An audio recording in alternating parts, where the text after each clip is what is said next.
Find a comfortable position now, whether you're lying down or curled up somewhere warm. Let your body settle into the surface beneath you and allow your eyes to gently close.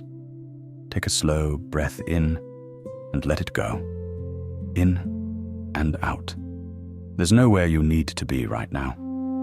Nothing you need to do. This moment belongs only to you. Let your shoulders soften. Feel the weight of the day beginning to lift from your jaw, from your hands, from the space behind your eyes. With each breath, you're drifting a little further from the noise of the world. Breathe in and breathe out. Imagine for a moment that the sky above you is deep and dark and full of stars. Ancient stars, older than any map or name, quietly watching over a world that has been turning for 10,000 years. You are safe here. You are held. And tonight, you are invited to travel. Welcome to Moonlit Dynasty, a collection of ancient stories from the heart of China. Tales of gods and heroes, of love and sacrifice, of the endless turning of the seasons. Stories that have been whispered for generations, carried by the wind across mountains and rivers, from the mouths of grandmothers to the ears of sleeping children. If these stories carry you gently to sleep, a subscription means the world to us and ensures the next story finds its way to you. Tonight, let one of those stories find you. Settle in, close your eyes, and let the old world carry you gently into the dark and into sleep.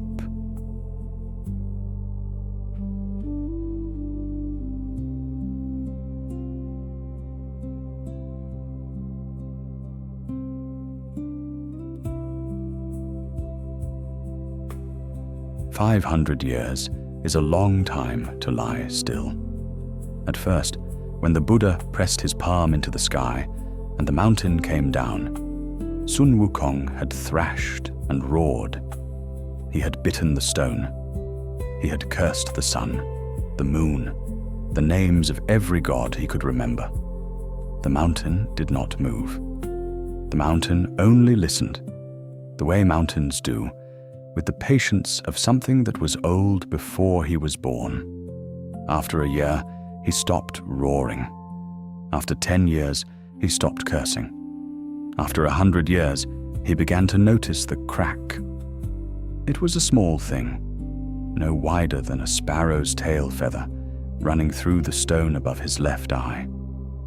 Through it he could see a little piece of the world, a patch of sky, a branch of pine, sometimes a cloud drifting past with no hurry at all. He learned the sky by heart. He learned that in spring, it was the pale color of jade rinsed in milk. He learned that in summer, it deepened into a blue so bright it seemed to hum. He learned the gray weight of autumn, when the geese passed overhead in long, slow lines, and called to each other in voices that sounded almost like weeping. He learned the white silence of winter, when snow piled along the crack and dimmed his small window for weeks at a time. And he lay beneath the stone and breathed slowly and waited for spring. He had never waited for anything before. He had taken. He had seized. He had demanded. Now there was nothing to take. The mountain pressed down on his chest with the weight of every mistake he had ever made. And beneath that weight, slowly, like a stone smoothed by a river, the sharp edges of him began to wear away. He thought about his mother. Though he had had no mother, he had cracked from a stone on a mountaintop, full-formed and laughing. But sometimes, in the long quiet, he imagined what it might have been like to be carried, to be small, to be held. He thought about his monkey children on the mountain of flowers and fruit. He wondered if they remembered him. He wondered if they had grown old. He wondered if the peach trees still bloomed in the spring, without him there to climb them. He thought about heaven, and the banquet he had ruined, and the peaches he had stolen, and the gold-tipped staff resting now in the curl of his palm, where the Buddha had let him keep it.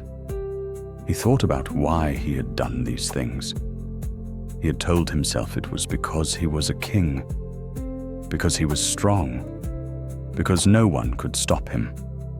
But beneath the mountain, with no one to see, he allowed himself a quieter answer. He had been afraid of dying, afraid of being forgotten, afraid of being small, and so he had made himself enormous, and now the universe had pressed him back down to monkey size, and he found, to his surprise, that monkey size was enough. A villager came once a season to leave offerings at the foot of the mountain. Iron pellets, molten copper. The villagers thought he was a demon to be fed, to keep him quiet. He ate what they brought and was grateful, though he never said so. He learned their faces through the crack. He watched their children become parents, and their parents become grandparents, and their grandparents become small mounds of earth on the hillside. He learned the names of birds by their songs. He learned to be still. And then, on a morning when the plum trees were just beginning to bud, and the air smelled of melting snow, he heard something he had not heard in 500 years. Footsteps, slow, even footsteps. The soft scuff of straw sandals on the mountain road, and, very faintly, the murmur of a man chanting a sutra under his breath, the way a traveler does to keep himself company on a lonely road. Sun Wukong opened his eyes.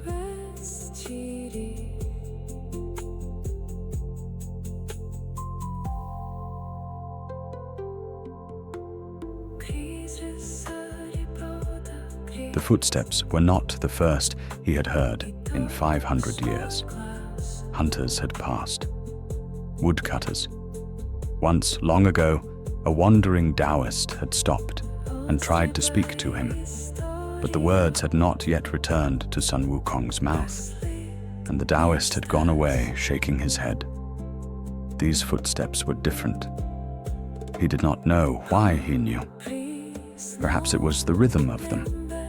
Measured, unhurried, the gait of a man who walked because walking was his prayer.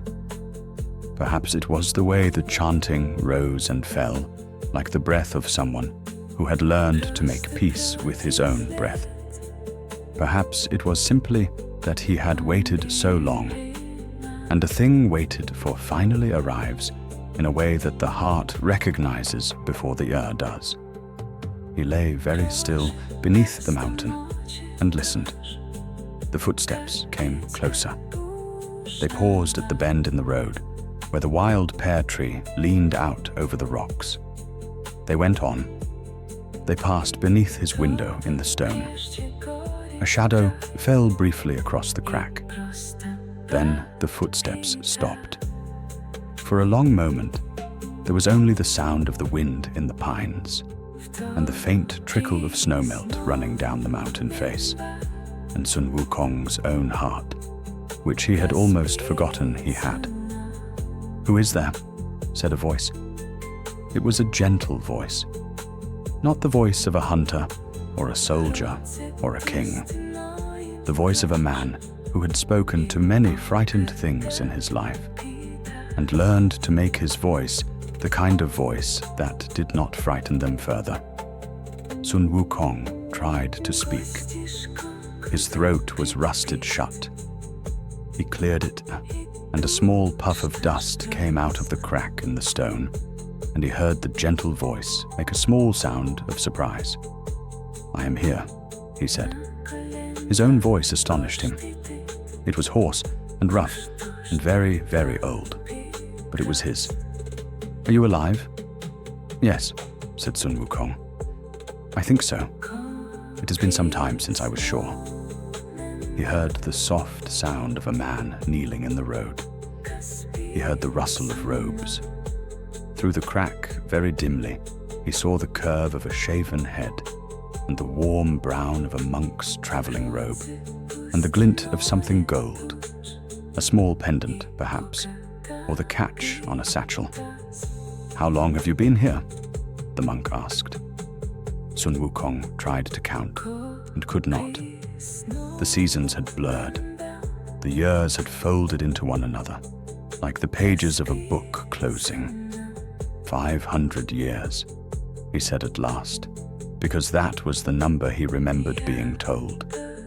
Give or take a spring. The monk was quiet for a long time. When he spoke again, his voice had something in it that Sun Wukong did not at first recognize, because he had not heard it directed at himself in such a very long while. It was sorrow. It was the sorrow of a kind person hearing of suffering and being unable, in that moment, to undo it. "What is your name?" "Sun Wukong," said Sun Wukong. And then, because he had had 500 years to think about it, he added, "Once I was called the great sage equal to heaven. I do not call myself that anymore." "Why not?" Sun Wukong considered. Through the crack, he watched a small cloud drift across the patch of sky. "Because I was wrong," he said. The monk was silent again. Then Sun Wukong heard him settle down on the rock at the foot of the mountain, the way a man settles in for a long conversation. And the monk said, "My name is Tang Sanzang. I am traveling to the west to bring back the holy scriptures. Will you tell me how you came to be beneath this mountain?" And so, beneath a sky the color of jade rinsed in milk, with the plum trees just beginning to bud, and the snow melt singing softly down the rocks, Sun Wukong began, slowly and quietly, to tell his story.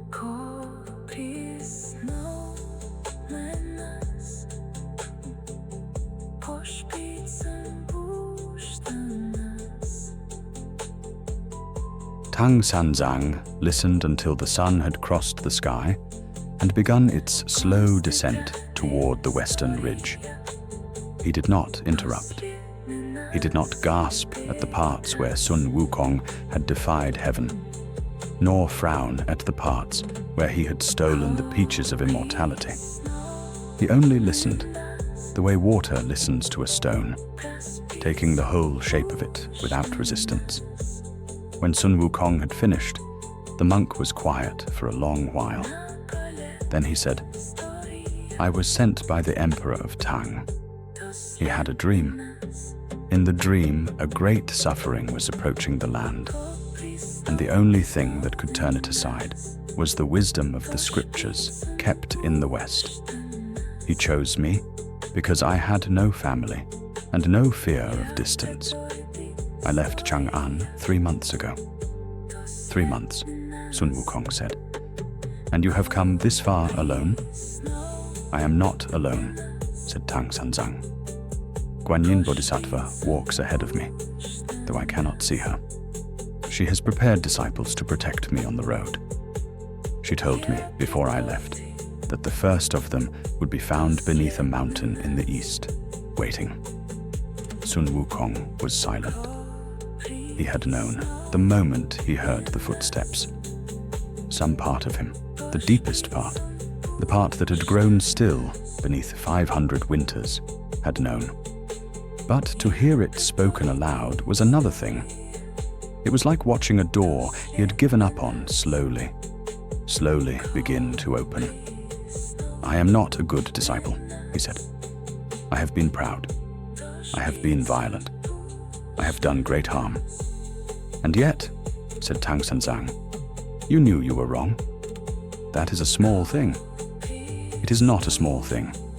There are kings and ministers in Chang'an who have done less harm than you, and who will never, in all their lives, learn to say what you have just said to me." The monk paused. Will you come with me, Sun Wukong?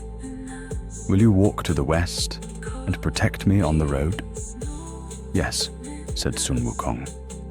There was no hesitation in it. The word had been waiting in his mouth for 500 years. Tang Sanzang rose. He looked up at the face of the mountain, at the seal of the Buddha pressed into the stone. 6 golden words that even now glimmered faintly in the late afternoon light. Tang Sanzang bowed to the seal. Then he climbed. He climbed slowly. He was a small man, soft-handed, not built for mountains. He used his staff for balance. The wind plucked at his robes. When at last he reached the seal, he stood before it and brought his palms together and said, in a voice barely louder than a whisper, "By the grace of the Buddha and the will of Guanyin, let this seal be lifted. The prisoner has served his sentence. He goes now to walk a long road." The seal trembled. The 6 golden words rose into the air like leaves caught in a slow wind. They drifted upward, brightening, until they passed beyond the highest pine and vanished into the sky. The mountain groaned. Tang Sanzang stepped back quickly. The earth shook beneath his feet. Stones rolled down the slope. The great mass of 5 Elements mountain shuddered, lifted, and split, not violently, but the way a hand opens. A long crack ran down the stone face, and from within it stepped a small figure, dusty, blinking, very thin. Sun Wukong stood in the late sunlight for the first time in 500 years. He looked at his hands. He looked at the sky. He looked at the monk standing nervously on the slope above him. Then he knelt slowly in the road. He pressed his forehead to the dirt. The dirt was warm from the sun. He had forgotten that dirt could be warm. "Master," he said, "I am here." Tang Sanzang came down the slope and helped him to his feet. The monk's hand was small in his and trembling a little, and very kind.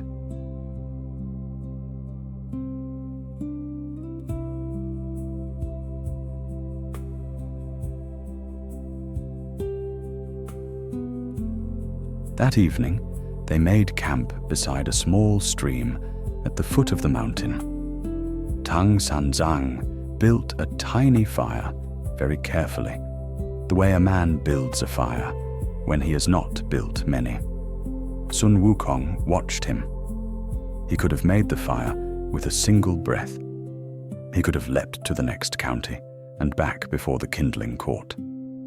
But he sat very still and let the monk do it himself, because the monk had been kind to him. And kindness is repaid by patience.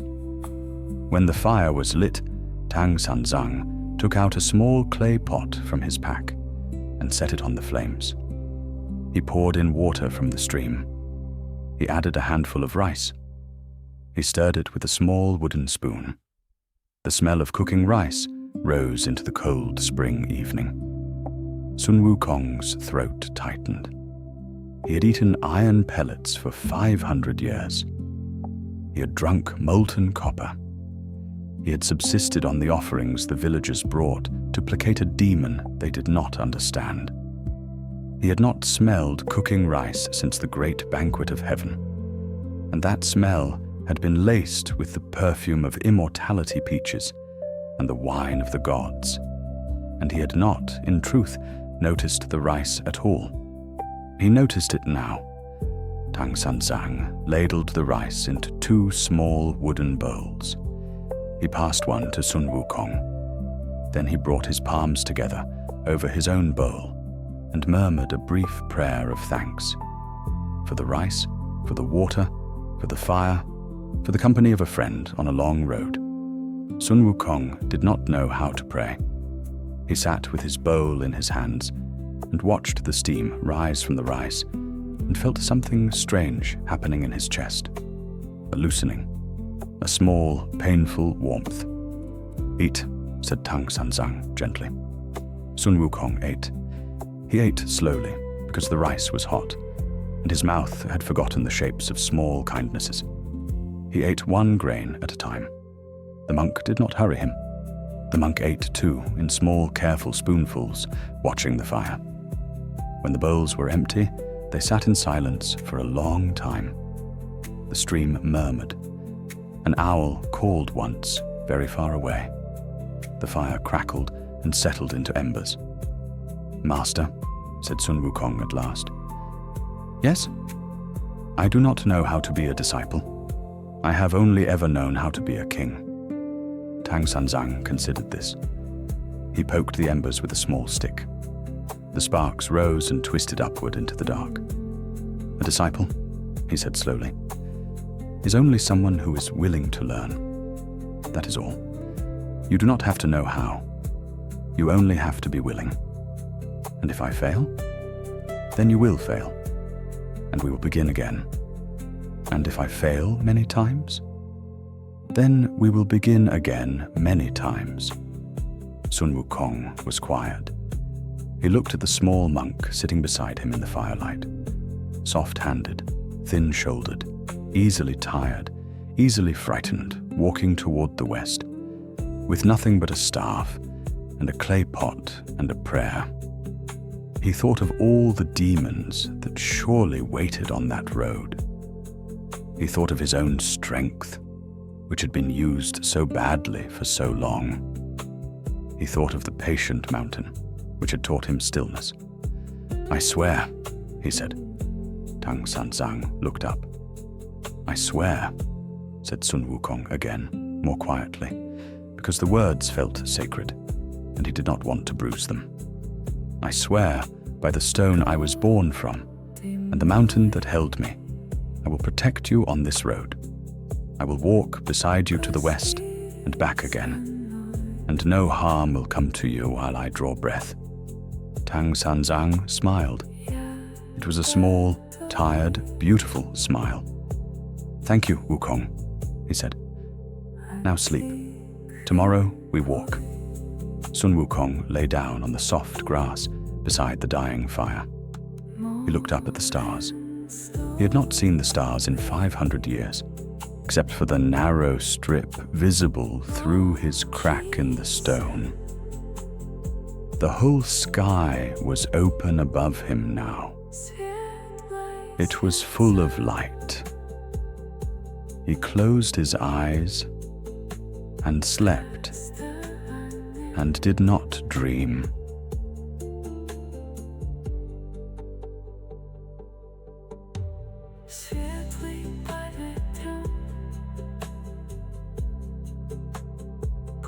They had walked for 3 days when Guan Yin came. She did not come in glory.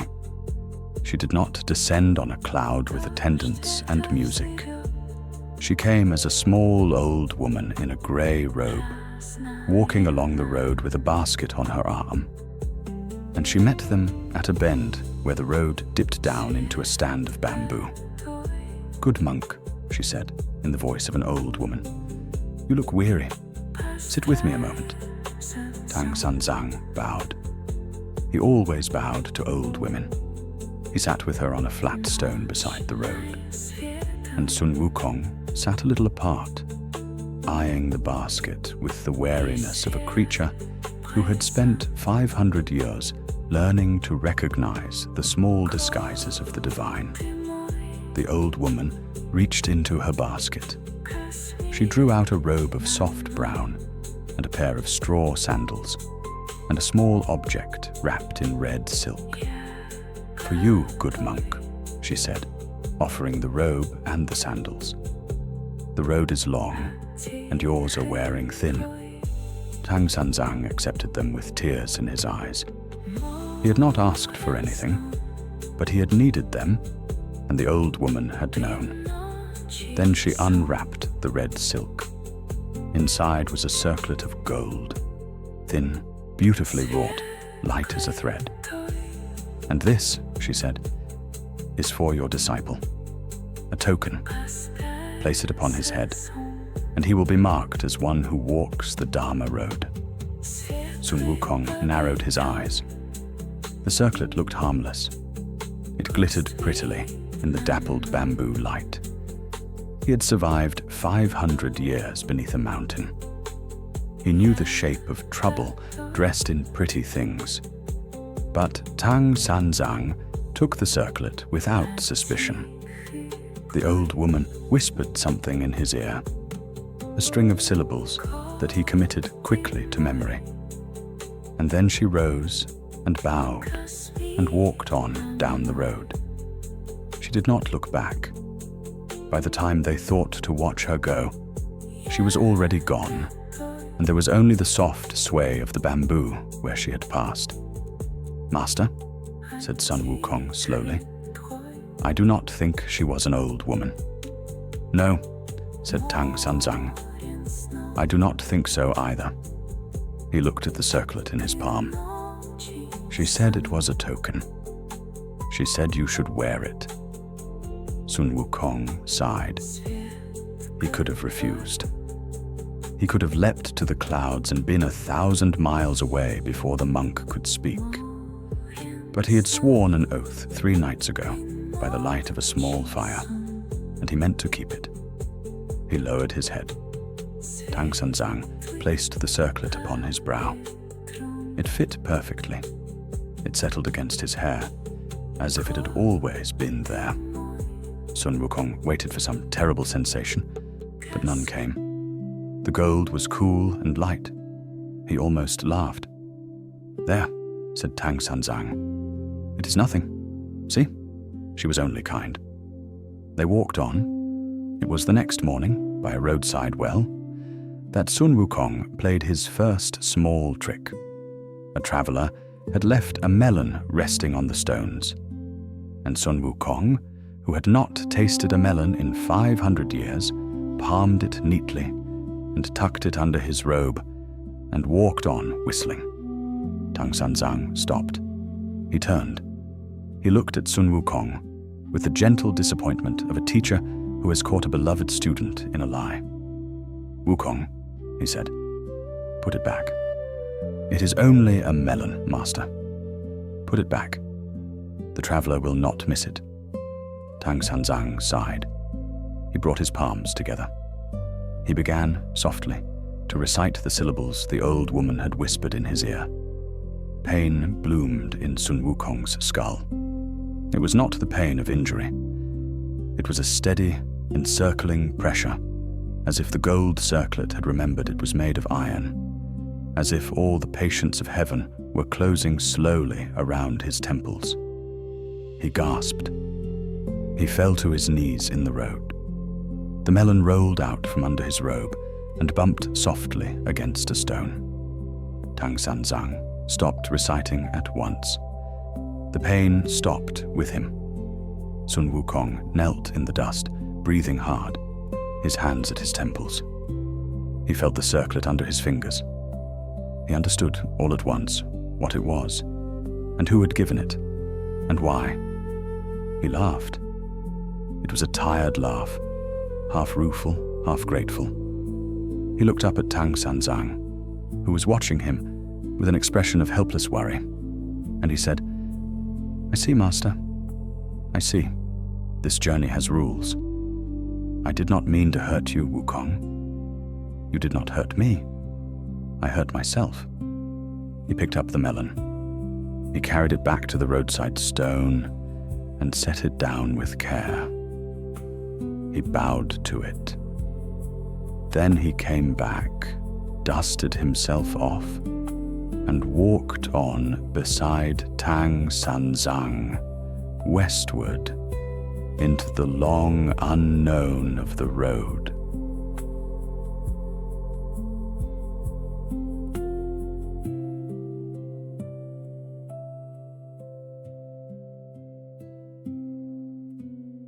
The road west was longer than any road has the right to be. In time, they were joined by 2 others, as Guanyin had foretold. The first was Zhu Bajie, a creature who had once been a marshal of heaven and who had been cast down for misbehavior at a banquet. He had taken the form of a great pig, broad-bellied and long-eared, with a rake slung over his shoulder and a permanent expression of cheerful complaint. He grumbled about the food. He grumbled about the weather. He grumbled about the distance still to be walked. But he was loyal in his slow, sleepy way, and Sun Wukong learned to be patient with him, which was a thing he had never been patient with before. The second was Sha Wujing, a tall, quiet creature drawn from the flowing sand river, where he had eaten travelers for centuries before Guanyin had set him on a better path. He spoke little. He carried the baggage. He watched the road behind them, while Sun Wukong watched the road ahead. So they were four: a monk, a monkey, a pig, and a river spirit, and a white horse, who was also more than a horse, but spoke seldom of it. They walked west. The land changed beneath their feet. They left the rice paddies of the Tang and climbed into the dry hills, where the wind smelled of juniper and the rivers ran shallow over white stones. They crossed deserts, where the sand was the color of old bone, and the sun at noon was a hammer, and Tang Sanzang rode the white horse with his eyes half closed, and the others walked beside him without speaking. They passed through pine forests, where the snow lay deep and untouched, and bears watched them from between the trees, with curious, unsuspicious eyes. They forded rivers swollen with spring melt. They climbed passes where the air thinned, and the clouds drifted below them like lakes of white silk. Sun Wukong watched all of it. He had flown to the ends of the earth once, in a single somersault. He had seen the four pillars at the corners of the world. He had stood on the highest peak of heaven and looked down on the curve of the sea. But he had never walked. He had never traveled at the pace of a man's footsteps, with the wind on his face and the dust on his sandals and the slow unspooling of the road beneath him. He found that he liked it. He found that the world, taken slowly, was larger than the world taken quickly. He found that a single mountain seen from afar grew, as you approached it, into 1,000 mountains. He found that a single forest contained 1,000,000 small lives, each of them busy with the business of being themselves. He found that he could walk for a whole day beside Tang Sanzang without speaking, and that the silence between them was not empty, but full. In the evenings, they made camp. Tang Sanzang chanted his sutras. Zhubajie cooked badly. Sha Wujing tended the horse. Sun Wukong scouted the perimeter and returned with reports. A stream half a li to the north, a village 2 days west, a strange shadow on the southern ridge that turned out, on closer inspection, to be a deer. He did not pick fights. He did not boast. When Zhubajie complained, he laughed instead of arguing. When Tang Sanzang grew tired, he carried the heavier of the bags. He felt the golden circlet on his brow each morning when he woke, and he did not resent it. It was, he had come to understand, a kindness, the kindness of a discipline that helps a creature become what it wishes to become. One night, far from any village, they made camp on a wide grass plain beneath an enormous sky. The stars were thick overhead. Tang Sanzang lay on his back beside the fire and looked up at them for a long time without speaking. "Wukong," he said at last. "Yes, master." "Are you happy?" Sun Wukong considered the question. He had never asked himself such a question before. He had been many things in his long life: proud, furious, frightened, ashamed, still. But he had not often asked whether he was happy. "I think so, master," he said. "I think this may be the closest I have come." Tang Sanzang smiled at the stars. "Good," he said softly. "Good." They slept.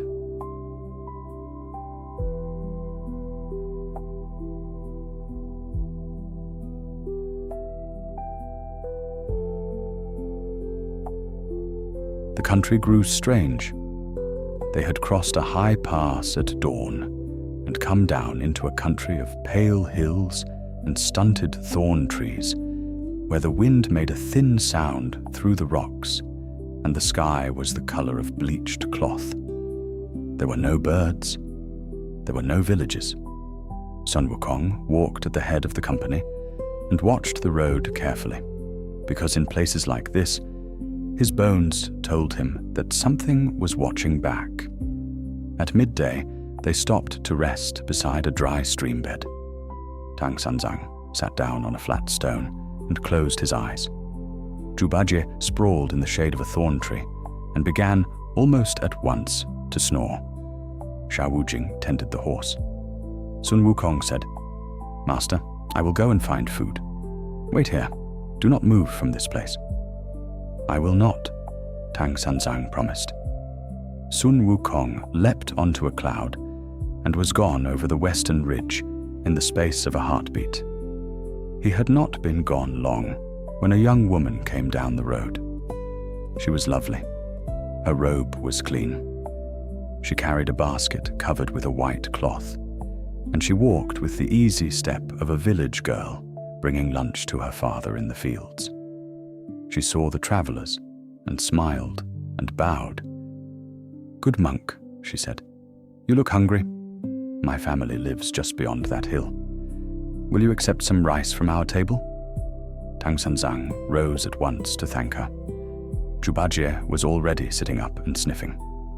But at that moment, Sun Wukong returned, dropping from the sky with a handful of mountain pears, and he stopped and looked at the young woman with very dark eyes. He saw beneath the lovely face a thing of bone and hunger. He saw the long centuries of it. He saw what it intended. He struck without a word. The girl fell. Her form shimmered. For an instant, there was the shape of a skeleton lying in the road, white as old ivory. Then the demon's spirit fled, leaving only a pile of bones and a basket overturned in the dust. Tang Sanzang cried out. He had not seen the skeleton. He had seen only a kind girl with a basket of rice, struck down by his own disciple.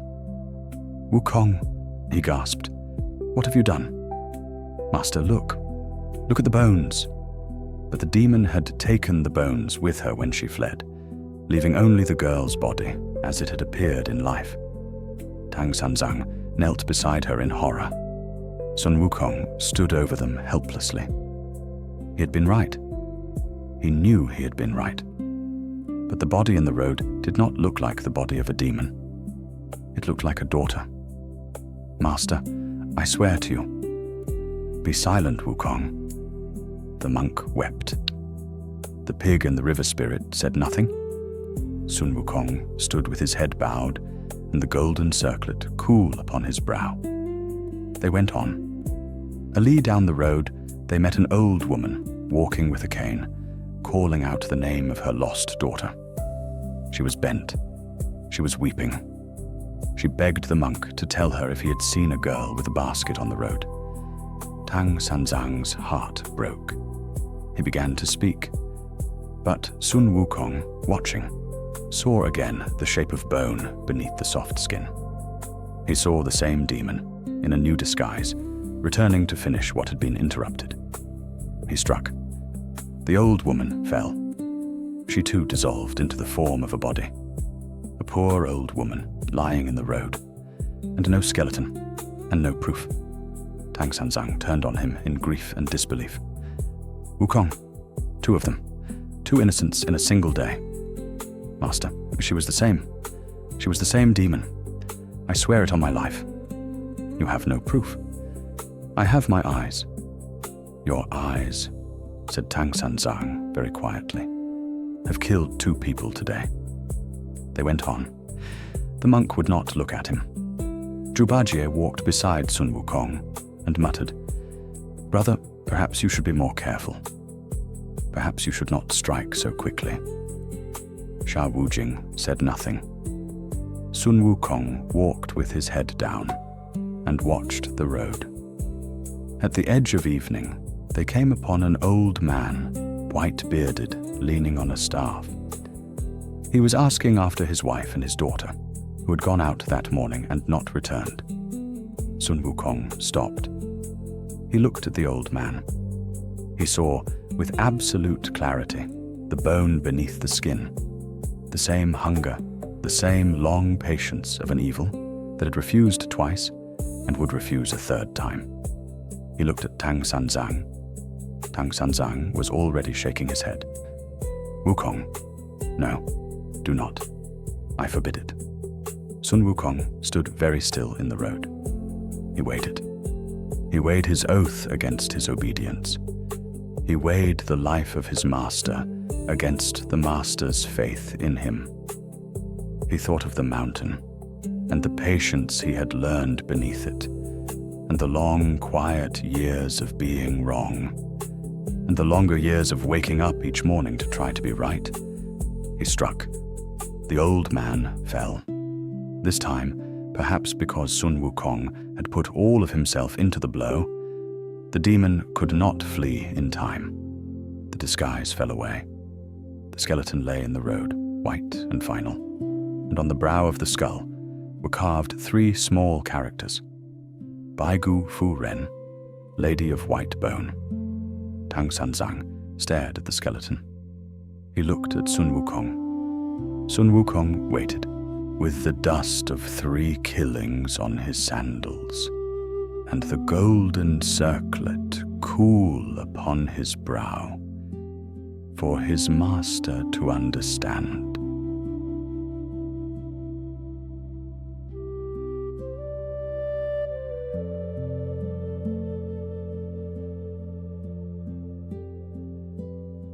Tang Sanzang understood, and did not understand. He looked at the bones. He saw the characters. He knew in the small, clear part of him that had always known that Sun Wukong had been right.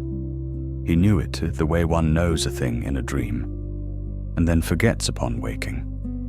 But he had wept twice that day for what he had believed to be innocent dead. He had knelt beside a body that had looked like a girl. He had held the hand of an old woman who had seemed to be searching for her daughter. The grief had gone deep into him, deeper than the sight of these final bones. And grief does not always listen to evidence. And there was something else. Zhu Bajie, who had been jealous of Sun Wukong for a long time, who had not liked being second in the master's affections, leaned close to Tang Sanzang and whispered, "Master, even if this one was a demon, can you trust him now? What if next time he sees a demon where there is none? What if next time the body in the road is a real child?" Tang Sanzang closed his eyes. He stood in the road for a long time. The wind moved through the thorn trees.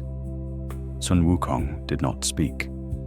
He had learned beneath the mountain that some moments are too large for words.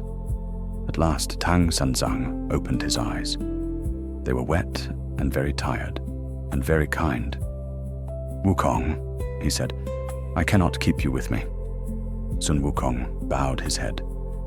"Master, it is not because I do not believe you. It is because I do not believe myself, and I am the one who must lead this company. I cannot walk westward beside a strength I cannot understand. I cannot judge between mercy and slaughter when both look the same to my eyes. I am too small for it, Wukong. I am too small. Master, you are not small. Let me stay. I will not strike again without your word. I will ask you each time. You will see a demon, and you will hesitate, and I will be killed. Or you will not hesitate, and an innocent will die. I cannot bear either of these things. Go, Wukong. Go home. You have served your sentence twice over. Go and be free. Sun Wukong knelt in the road. He pressed his forehead to the dust, the way he had pressed it the evening he was freed from the mountain. He did not weep. He had not learned how to weep exactly in the long years beneath the stone. But something in him broke very quietly, the way a thin sheet of ice breaks when the spring comes. Master, he said, I will go, but I beg you, be careful. There are more demons on this road than you can see. There are more disguises than you can imagine. Walk slowly, trust slowly. Do not eat what is offered by kind strangers in lonely places. I will be careful. And if you ever need me, I will not need you, Wukong. Go. Sun Wukong rose. He looked at Zhuba Jie, who had the grace, at least, to look at the ground. He looked at Sha Wu Jing, who was watching him with an expression of quiet sorrow. He looked at the white horse, who lowered its head as if it understood. He looked last at Tang Sanzang. The monk was small and tired and frightened. The road ahead of him was very long and very dangerous, and now one less. Sun Wukong wanted to lift him onto his back and carry him to the west himself, all at once, and lay him down at the feet of the Buddha and have it done. Instead he bowed. He bowed 3 times, low and slow, the way a disciple bows to a master he may never see again.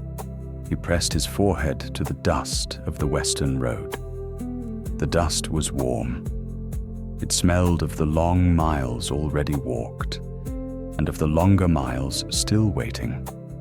He held the bow for the space of 3 breaths, and in those 3 breaths, he felt all the things he could not say settle into the ground beneath him, like rain soaking into thirsty earth. When he rose, his eyes were dry.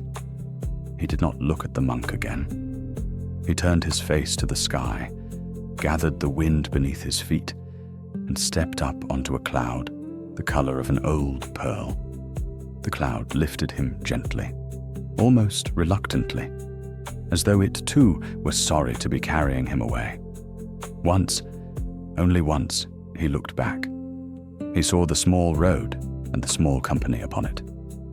He saw the white horse standing patient as a folded paper. He saw Sha Wu Jing, his broad shoulders bowed under invisible weight. He saw Zhuba Jie scratching his ear in a slow, confused way, as though he had forgotten what he meant to do next. And he saw the monk, smaller than all of them somehow, a single grey shape in the middle of the great brown plain, his hands folded inside his sleeves. Then the cloud turned, and the road slid away beneath him. And the 4 travelers became 4 dots, and the 4 dots became 3 dots and a fleck of white. And then they were only a smudge of color in a vast country of dust and distance, walking west, smaller than before.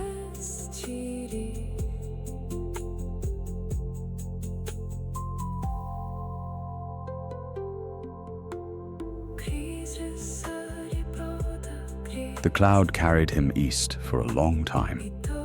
He did not steer it.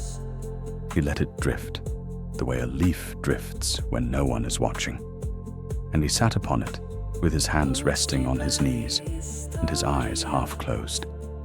Below him, the rivers turned silver, then gold, then silver again as the day moved across them. He watched without watching.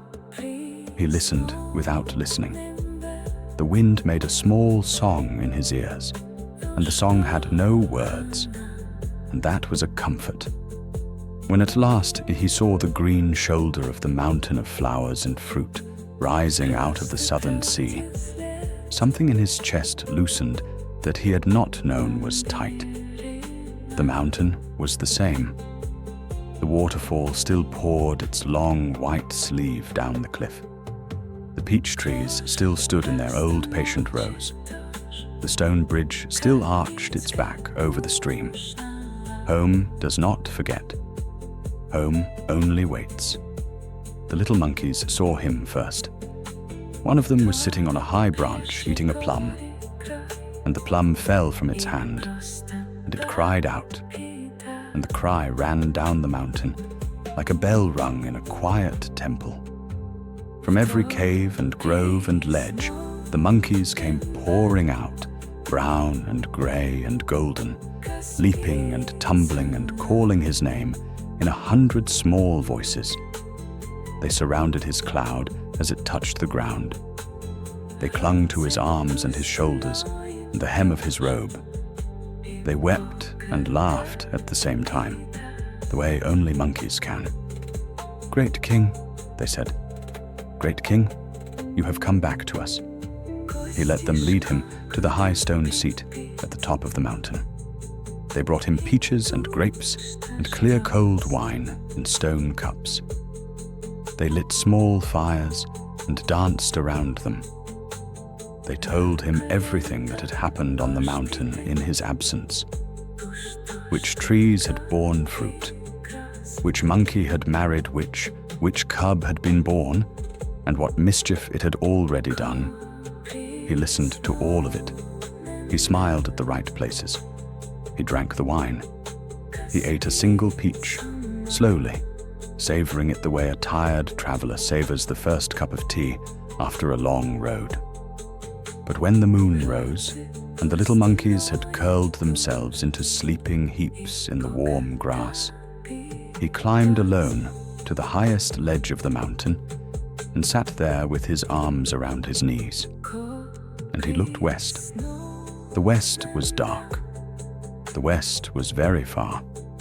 Somewhere in that darkness, a small grey monk was sleeping under a stranger's roof, or perhaps under no roof at all. Somewhere in that darkness, a foolish pig was snoring, and a quiet river spirit was keeping watch, and a white horse was standing, patient as folded paper, waiting for morning. He was not angry. The anger had drained out of him on the long ride east, the way wine drains out of a cracked cup. What was left was something softer and heavier, a kind of quiet grief that did not hurt exactly, but that did not go away either. It sat in his chest like a small, smooth stone. He stayed on the ledge until the moon had crossed half the sky. Then he lay down upon the warm stone and closed his eyes, and he slept. And in his sleep, he was still walking west.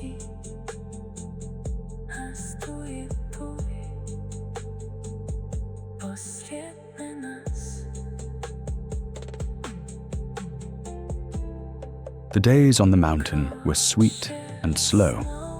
The monkeys brought him fruit. The waterfall sang its old song. The clouds drifted past on errands of their own. He played at being king again, and the play was almost enough, and on most days he did not climb to the western ledge until after dark. But one afternoon, when the sun was hanging low and golden through the peach leaves, a great commotion broke out at the foot of the mountain. The little monkeys came tumbling up the paths with their eyes wide. "Great King," they cried, "a pig has come, a very large pig. He says he must speak with you. He is weeping." He went down to the gate. There stood Jubaji. His robes were torn. His rake was dusty. His long ears drooped. His broad face was streaked with tears and road grime. And when he saw Monkey, he gave a great wail and threw himself onto the ground. "Elder brother," he sobbed. "Elder brother, the master is taken." Monkey crouched down beside him and listened. He did not interrupt. He did not say, "I told you so." He only listened with the patience of a mountain, While the pig poured out the whole sorry tale, the demon kingdom they had stumbled into, the false hospitality, the iron cage, the cauldron being prepared, how Shah Wujing was bound, how the white horse had broken its tether and fled, how the master, gentle and trembling, had whispered the name Wukong once, just once, before the demons closed the door upon him. He said your name, Baji wept. He said it the way a child says the name of a mother in the dark. Monkey was quiet a long time. Then he stood up and helped Baji to his feet, and he brushed the dust gently from the pig's shoulders, the way an older brother brushes dust from a younger one. Come, he said. Come and wash your face. Eat something. Sleep 1 hour. Then we go. You will come, said Baji, hardly daring to believe. I will come, said Monkey. He did not say, of course. He did not say, how could I not? He only said, I will come, in a voice as quiet as water under ice. And Baji understood, and bowed his great head, and was led away to be fed. When Baji was sleeping in the warm grass, with a peach pit beside his cheek, Monkey walked alone down to the eastern shore of the mountain, where the sea came whispering up onto the white sand. He took off his red tiger skin kilt. He took off his golden circlet, careful as a man unwinding a bandage. He waded out into the cool, dark water. The eastern sea had known him a long time. It rose to meet him gently, lapping at his chest, washing the road dust from his fur, washing the grief from his shoulders, washing the small, smooth stone of sorrow from inside his chest. He bent his head beneath the surface and held it there a moment. When he rose again, the moon was on his face, and the water ran down him like silver. He had come east as a banished disciple. He would go west as something else, not as a servant, not as a master, as one who loves a foolish, gentle, frightened little monk, and will walk any road to find him again. He dressed. He fastened the circlet upon his brow. He climbed back up the mountain and woke Baji with a touch on the shoulder. Brother, he said softly, the road is waiting. They rose together into the evening sky, two figures on a single cloud, traveling west into the deepening blue, and the mountain behind them sang them a small song of farewell that only they could hear.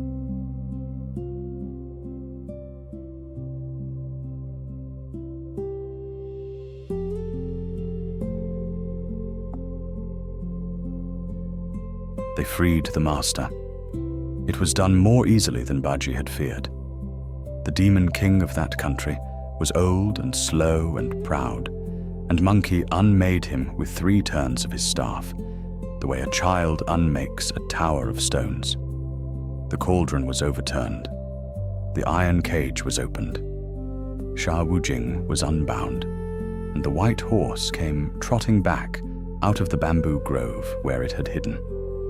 And the small grey monk was lifted gently out of the dark and set upon his feet in the sunlight.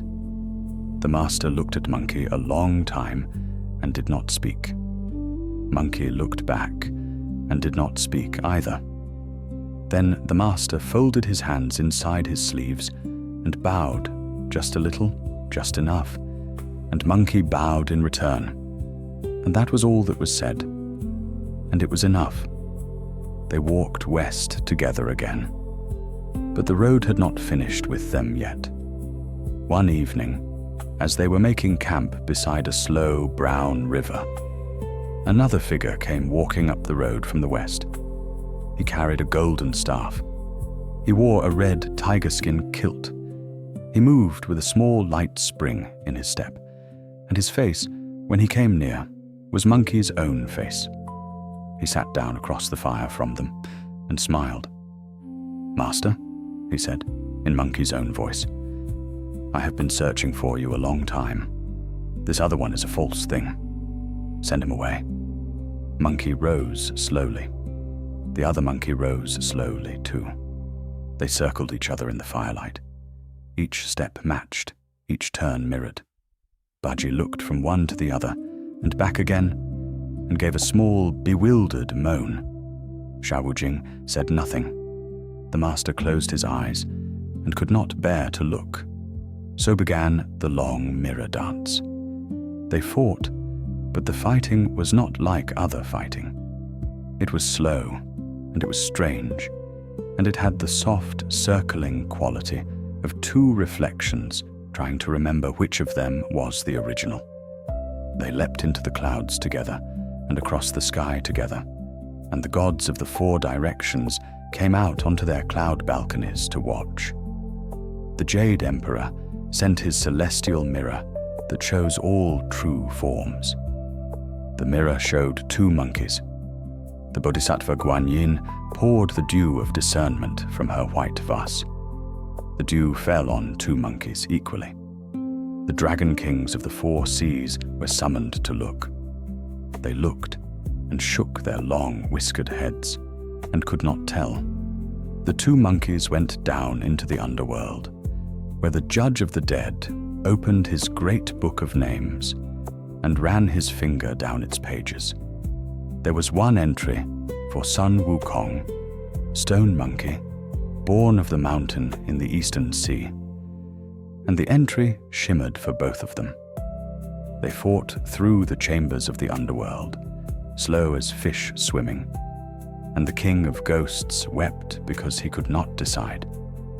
They rose again into the sky and fought across the high empty places where only stars live, and the stars watched without judgment.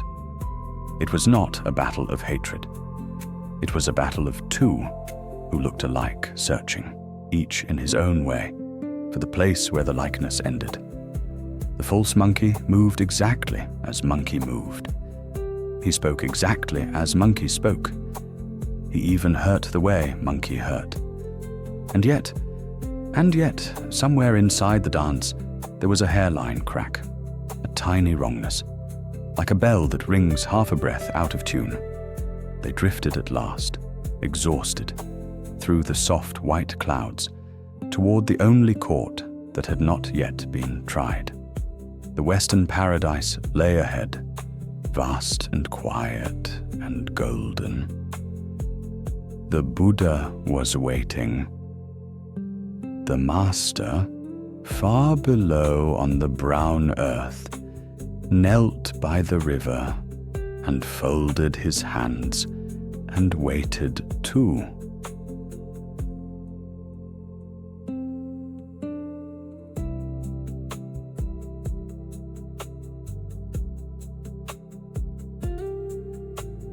The Western paradise was very quiet. The two monkeys came in side by side, walking the long, pale road between rows of Bodhi trees, whose leaves whispered to each other in a language older than speech. Lotus flowers stood open on still water. Bells hung in the air without ringing. The light had no source. It was simply everywhere, soft and gold and forgiving. The Buddha sat upon his lotus throne. His face was a still lake.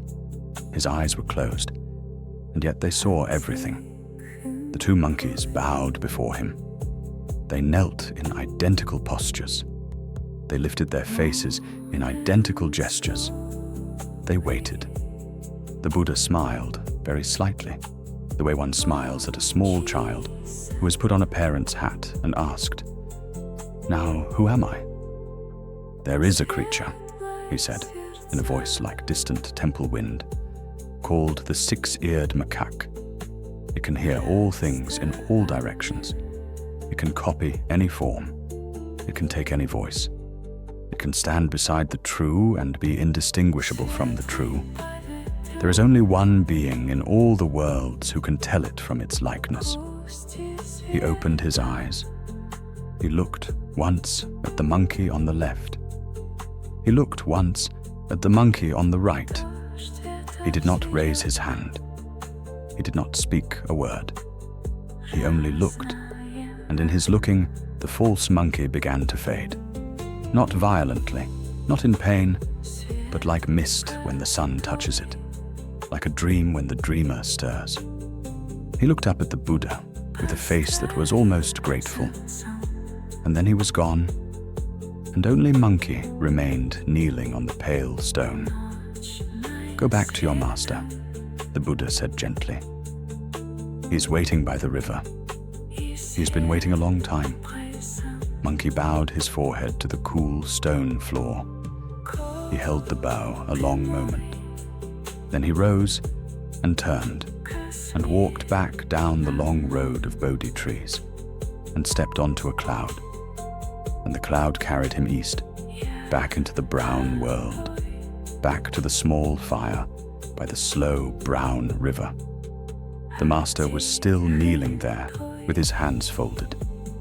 He had been kneeling so long that his knees were stiff and his hands had grown cold.